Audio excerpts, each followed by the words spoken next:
Il y a 70 ans, près de Dakar, avait lieu le massacre de Tiaroy. L'armée française avait ouvert le feu contre des tirailleurs sénégalais qui réclamaient le paiement de leur arriéré de solde. Officiellement, 35 d'entre eux sont morts.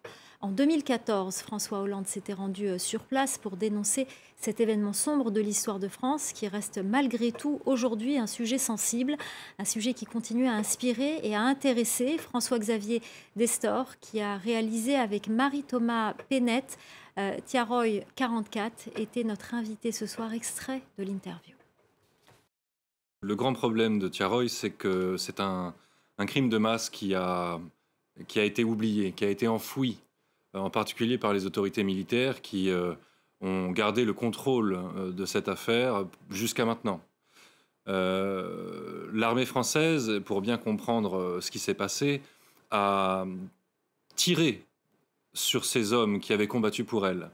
La plupart de ces tirailleurs avaient été prisonniers de guerre, ils réclamaient simplement le paiement de leur solde de captivité et ils ont été rassemblés dans un camp de transit près de Dakar et l'armée française, au lieu de les payer, a choisi de les exécuter. Derrière, elle a jugé un certain nombre de survivants et déguisé le massacre en mutinerie. Et c'est cette version qui prévaut encore aujourd'hui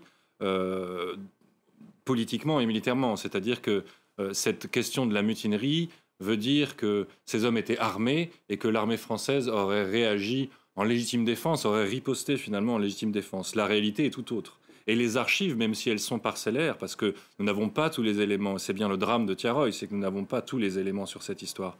Les archives révèlent quand même autre chose. D'abord qu'il s'agit d'un crime de masse et qu'il a été prémédité.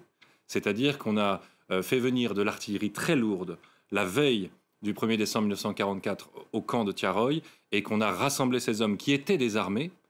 Aucune arme n'a été montrée au procès qui a eu lieu avec les survivants de cette tragédie. Derrière, il y a une chape de plomb sur cette histoire qui continue jusqu'à maintenant, à la fois en France et au Sénégal.